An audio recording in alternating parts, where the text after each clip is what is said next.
Magkano nga ba talaga ang magagastos natin sa pagpaayos ng ganitong klaseng problema? Matagal na tong nag-message sa akin. Ngayon ay bigyan natin ng pansin. Pinaayos niya daw yung electronic parking brake ng Montero niya at siningilan siya ng 35,000 pesos. Kahit wala naman daw parts na pinalitan. Umabot pa daw ng 3 days bago natapos yung sasakyan niya. Ngayon sa pangatlong pagkakataon ay gagawa ulit ako ng content dito sa problemang to. Ipapakita ko talaga step by step kung paano talaga ayusin ang ganitong klaseng problema.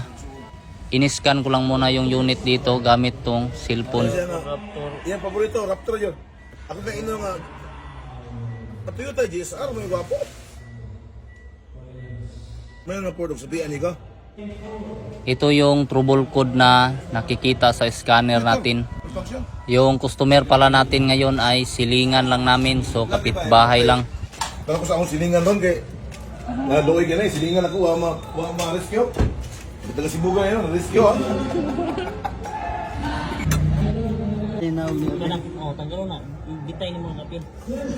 Bago ang lahat ay sasabihin ko lang muna sa inyo kung magkano ba talaga yung singila namin dito. Para sa kaalaman ng lahat ay mahal po maningil si Mats Mechanic. Yun ang tandaan ninyo. Singila namin dito nasa 3,000 to 7,000 pesos. Nagdepende kasi yan kung gaano kalaki yung damage. Palagay nating malaki yung damage at gumastos siya sa amin ng 7,000 pesos. So medyo kunti lang naman yung diferensya kapag i-compare natin doon sa 35,000. Pero ngayon dahil sa pinanood mo yung video na to, ang mangyayari ay wala ka nang babayaran pa. So libre ka na dahil ikaw na mismo yung gagawa ng sasakyan mo. So ngayon ano ba talaga yung problema? So ito, observe natin nag-stack up yung gear.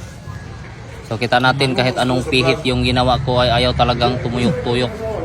Ibig sabihin ay ito yung dahilan bakit hindi siya gumagana. Ito yung pinakakumo na nangyayari at pinakamadalas na nangyayari. Kaya hindi gumagana yung electronic parking brake ng Montero natin.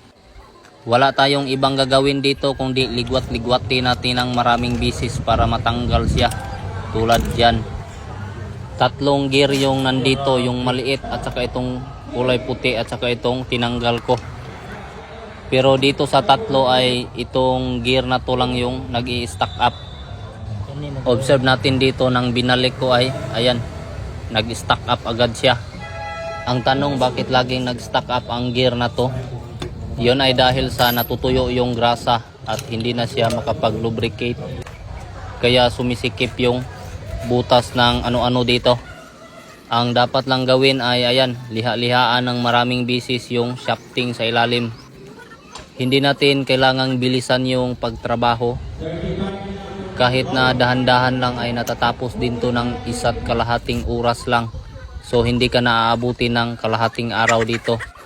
Puwera na lang talaga kung wala kang diskarte.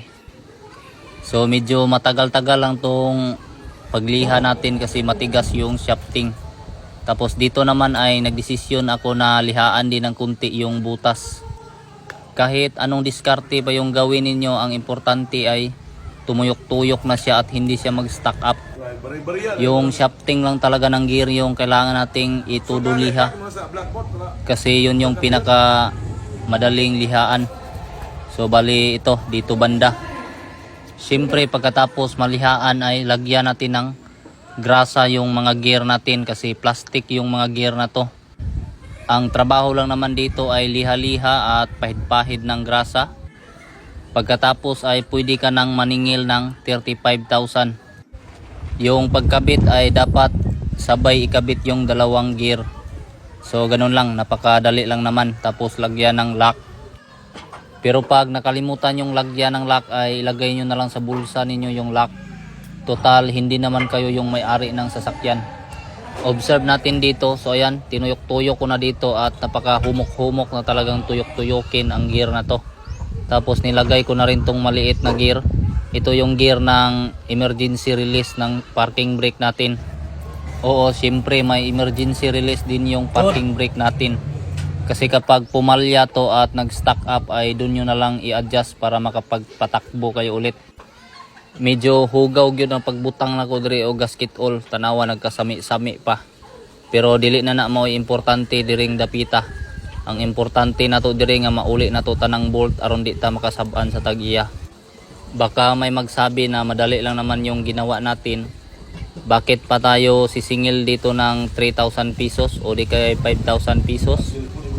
Siyempre ang sagot ay hindi po yung trabaho yung binabayaran ninyo, kundi yung back job namin.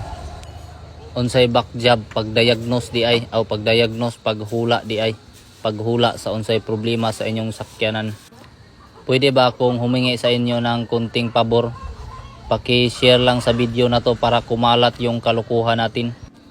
At ngayon naman ay dito naman tayo. So ayan, binuksan ko lang muna. Ang gagawin natin dito ay lagyan natin ng grasa yung uting-uting niya para malakas yung bumarina-barina. Siyempre kailangan natin yung gawin kasi minsan ay natutuyo yung grasa dito sa loob. Pagkatapos ay hindi muna natin yan tatakluban. Punta muna tayo dito sa loob ng sasakyan. So ayan, pindutin yung push button. Pagkatapos i-on yung ignition. Tingnan natin yung scanner natin na cellphone. Yung may-ari ay nagbablog din. So ayan, nauulaw tayo ng kunti dito kasi binidyuhan tayo. Ang gagawin natin ay i-delete natin yung trouble code. Kailangan talaga natin gawin yan para gumana talaga ng tama yung parking brake natin. Kita natin na nawala na yung naka-alarm dito sa panel gauge. Tapos dito naman tayo. So ayan, kita natin na naka-blink pa rin yung switch natin. Pindutin natin. Ayan, so mingaw na. Try nating i-finger brake. So ayan, gumagana na yung finger brake natin. Balik nating ibaba. So dito tayo, observe natin. Yun. Down. Handbrake. Down. Good. Dahil sa gumalaw na siya ay pwede na natin tong takluban ulit. So ayan, tapos ibalik natin yung lahat ng mga bolt dito para hindi siya pasukan ng tubig. Higpitan natin ng kunti, pagkatapos ay ibalik na natin tong cable ng parking brake release natin para matapos na at hindi na umiyak yung mga mandurugas dito. Siyempre mag-arte-arte muna tayo, trapo-trapo ng kunti, pagkatapos ay ibalik yung bracket. Karon paminaw na tong ikasulti sa tagiya. Mga surbol na. Subo na kayo. Bawas ang pitaka ni Meron. Bawas yun. Nag-vlog na yun. Apel ko. Bawas bitak.